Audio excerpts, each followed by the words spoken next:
అనుకోని పరిస్థితుల్లో ఈ పెళ్లి జరగాల్సి వచ్చింది. వివరాలని నువ్వు వచ్చిన తర్వాత చెప్తాను. నువ్వు వెంటనే బయలుదేరి రావాలి. ఇప్పుడు అన్నయ్య పెళ్లి నచ్చటిగా ఉత్తరం రాశాడు. ఇంట్లో ఏమైనా గొడవ పడ్డారా? గొడవ ఏంటి బాబు, చాలా కాలం దూరం వెళ్ళిపోతే. అసలు ఏం జరిగిందిరా?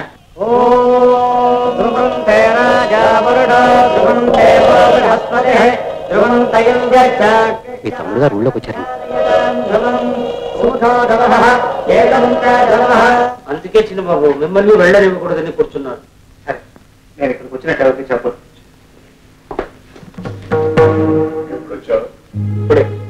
ఎందుకు వచ్చినట్టు? అన్నయ్య పెళ్లికి వెళ్ళడానికి వీలేదు. ఎందుకని? ఎందుకేమిట్రా పెద్ద ఆయన చెప్తున్నారు వెళ్ళొద్దని. మాని అంతే.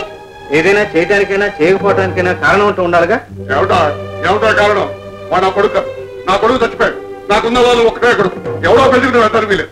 అందరూ బంధువుల పెళ్లికే వెళ్తున్నారా? దేశంలో ఎవరైనా ఎవరి పెళ్లికైనా వెళ్ళొచ్చు. ఏమిటా వెళ్తానికి వీలేదంటే నీ చదువుతో ఉపయోగిస్తున్నావు. ప్యాంటు బుడ్డు వచ్చాగానే నోట్లోంచి పెద్ద పెద్ద మాట వస్తున్నాయి.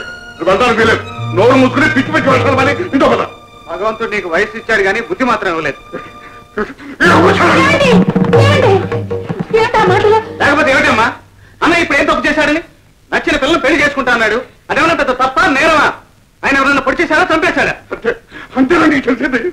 వాడు నా పరువు తీసుకెళ్ళి దేంతో వచ్చేసాడో నీకు తెలుసా? అదంతా నాకు అనవసరం. అన్నయ్య నన్ను పిలిచాడు, నేను వెళ్తున్నాను.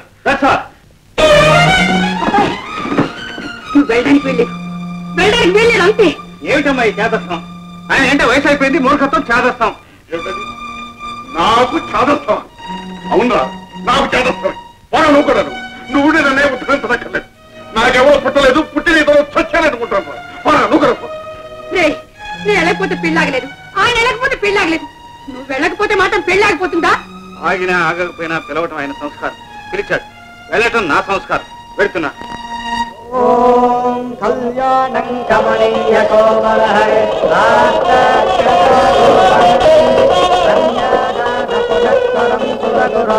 విప్రాసిజానుగ్రహం కంకణ బంధనం దశగుణం మాంగళ్యసూత్రాన్వితం సీతారాఘవయోర్వివాహ సమయే. ఒక్క నిమిషం అండి, మా తమ్ముడు వస్తాడు.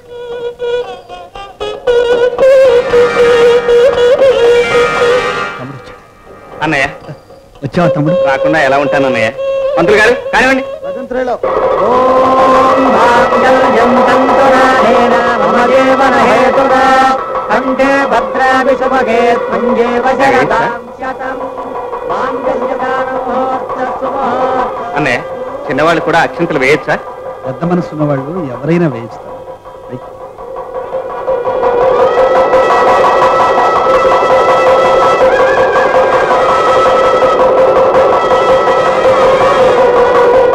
వదినా, ఇక్కడ సైకిల్ దొక్కే ఛాన్స్ పోయింది, చెట్లు ఎక్కే ఛాన్స్ పోయింది, నలుగురిని తిట్టే ఛాన్స్ పోయింది, పిల్లల్ని కొట్టే ఛాన్స్ పోయింది.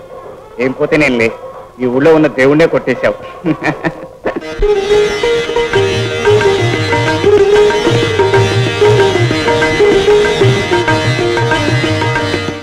అన్నయ్య ఇక పదండి, ఇంటికి వెళదాం.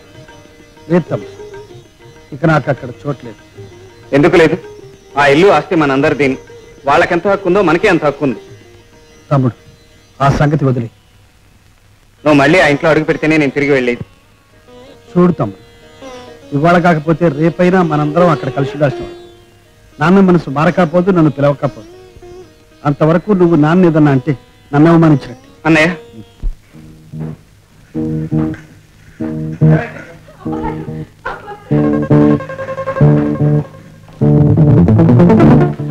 ఏం జరిగింది?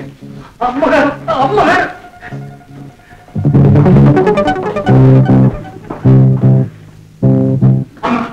ఏమైంది?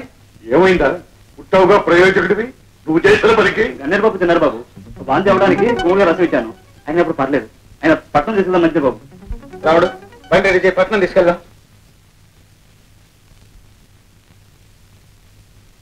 ఇంకేం భయం లేదంటున్నారు బావగారు. అబ్బాయి ఉన్నాడుగా, అన్ని అతనే చూసుకుంటాడు. మీరు ఊరు బయలుదేరవచ్చు అనుకుంటాను. అయినా అందరం ఇక్కడే ఉంటే చూసి కంగారు పడద్ది. బయటికి వెళ్ళి మాట్లాడుకుందాం రండి. అల్లుడు, ఇప్పుడు నీతో ఏ మాట చెప్పడానికైనా ఇబ్బందిగానే ఉందయ్యా. అవతలు చూస్తే అన్న, యువతలు చూస్తే తమ్ముడు. ఇప్పుడు నేనేం మాట్లాడినా మీ ఇద్దరి మధ్య పెట్టేసిన వాడిని అవుతాను. అలాగని నా సొంత మేనలుడికి అన్యాయం జరుగుతుంటే చూడలేను. మీ అమ్మగారు చావడానికి గన్నేరుపప్పు తింది అంటే దానికి నువ్వు ఒక్కడో మాత్రమే కారణం కాదు. అసలు ఆయన గారు ఈవిని మనిషిగా చూడటం లేదు. మీ నాన్న నువ్వు ఉన్నప్పుడు ఒకలాగా, మీ నాన్న ఉన్నప్పుడు ఒకలాగా, నువ్వు మాత్రమే ఉన్నప్పుడు ఒకలాగా, ఇలా రకరకాలుగా తగలడింది ఆవిడ బతుకు. మీ అన్నగారిని నువ్వు ప్రేమించొద్దు అని నేను చెప్పను. నువ్వు అనుకునేటంత శ్రీరామచంద్రుడు మాత్రం కాదు మీ అన్న. అంతకన్నా నేనేం చెప్పలేదు. కానీ పాపం మీ నాన్నలో మాత్రం ఏమాత్రం తేడా లేదయ్యా.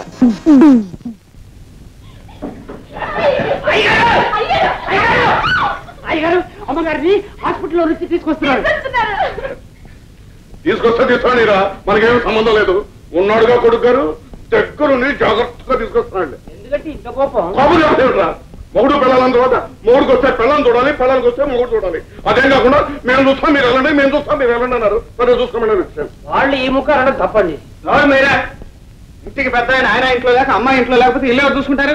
ఈ ముఖ్యంరా ఎవరు మీరా కాదు, ఇల్లు ఎక్కడ పోతుందిరా? ప్రేమంతా వాళ్ళే చూపించుకుందామని. సరే చూపించుకోని. ఈ ముఖ్యంరా ఆయనకింత ప్రేమ ఉంటే ఇంట్లో ఈ అరుపులు కేకలు మానేసి అమ్మని హాయిగా రెస్ట్ తీసుకునేమను. అప్పుడు ఆరోగ్యం బాగుపడుతుంది. సరళ వాయువు నువ్వేం చెప్పక్కర్లేదు, ఆ సంగతి మాకు తెలుసు. దాని ఆరోగ్యంలో చెడిపోతే నీ వల్ల చెడిపోవాలి. అది అక్కడ దిశ తీయాలి.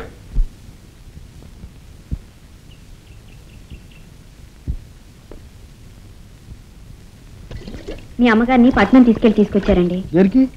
చనిపోదామని గన్నేరు పప్పు తిన్నారంట. మరి నువ్వు వెళ్తున్నా లేదా? నన్ను రానిస్తారా? అదే వెళ్ళిద్దాం.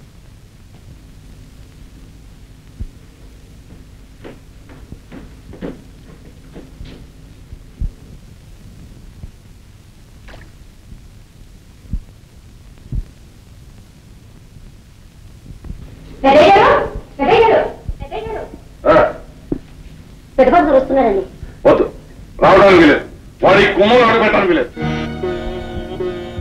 మీరే చెప్పండి. అదేమిటి నాన్న, అమ్మని చూడటానికి వచ్చి ఉంటాడు. అబ్బాయి, అతన్ని చూస్తే నేను ఇప్పుడే చచ్చిపోతాను. అర్థం లేకుండా ఏమిటమ్మా మాటలు? అంతే, నేను ఆరోగ్యంతో ఉండాలంటే, నేను ఇంకా బ్రతికుంటానంటే అతను నా ముఖం చూడడానికి వీల్లేదు.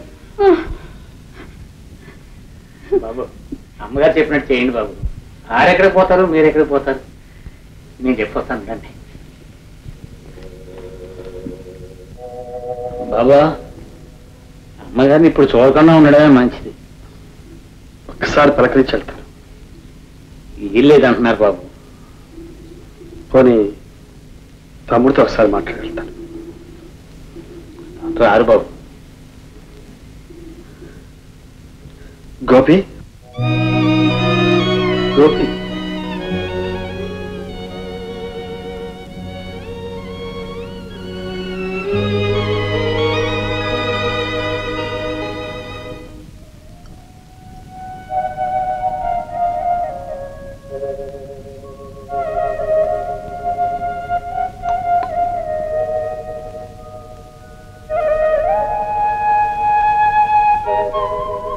మీరెందుకండి బాధపడతారు?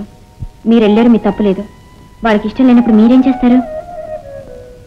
ఎవరికి ఇష్టం లేకపోయినా నేను బాధపడతాను. కానీ తమ్ముడు, వాడు కూడా వాళ్ళతో కలిసిపోయాడు. కలిసిపోయారని ఎందుకు అనుకోవాలి? వాళ్ళే కలవనీయకుండా చేశారని అనుకోవచ్చుగా. రండి, భోజనం చేతురు గాని.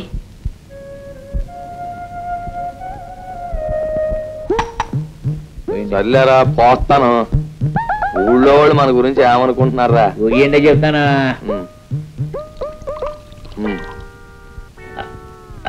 చాలా చండాలంగా అనుకుంటున్నారండి. ఎందుకనరా? ఏముందండి, మనం చేసిన ఏదో పనులన్నీ ఊరంతా ఈ వీధిన నిలబడి యాగమత్యం తిడుతున్నారండి. ఏంటి ఎలాగంటాడు? నా మందు దాగి నన్నే తిడుతున్నారు అంటాడు. నిజంగా ఊళ్ళో వాళ్ళు తిడుతున్నారా, ఈడు తిడుతున్నాడా? ఊళ్ళో వాళ్ళు తిట్టిన దానికంటే ఈయన తక్కువే చెప్పాడులేండి. ఏదేమైనా సరే తమరు ఒక మంచి పని చెయ్యాల్సిందే. అలాగే చేద్దాం. కానీ మంచి పనులు ఏముంటాయిరా? మంచి పని చేయడం అలవాటు లేదు కాబట్టి నా బుర్రకేం తట్టట్లేదండి. ఏమండి, ఓ పని చేద్దామండి. ఏంటిది? సినిమాలు కట్టించాలి. రోజు ఫ్రీగా సినిమా చూసేయచ్చు. యాదవ్ మోహన్, నువ్వును అది మంచి పని ఎట్టా అవుద్ది? చూడండి అయ్య గారు, రోగం వచ్చినా రొచ్చొచ్చినా మన ఊరోళ్ళు పట్నం వెళ్ళాక చచ్చిపోతున్నారు. ఆ ఆసుపత్రి ఇక్కడే కట్టేసేయండి. ఇదిరా మెయిన్. అబ్బా, అందుకే కదండి చదువుకున్న వాళ్ళకంటే మేము మెరుగన్నారా. అంతేకాదు, ఇందులో గొప్ప పాయింట్ కూడా ఉంది. ఎప్పుడూ వేసేసాడు మా బావగారు పునాదిరాయి. ఆయన చేయలేని పని నేను చేశాను అన్న ఖ్యాతి వస్తుంది, మనకొచ్చిన కీడు కొట్టుకుపోద్ది. ఇదండి మెయిన్. అంతే కదండి. మన గోపిబాబు డాక్టర్ చదువుతున్నారండి, మన అమ్మాయి గారు డాక్టర్ చదువుతున్నారండి. వాళ్ళిద్దరికి ముడెట్టేసి ఆసుపత్రిలో పడేస్తే పోలా. అబ్బా ఇదిరా మెయిన్. బాబు మీరు వచ్చింది బాబు.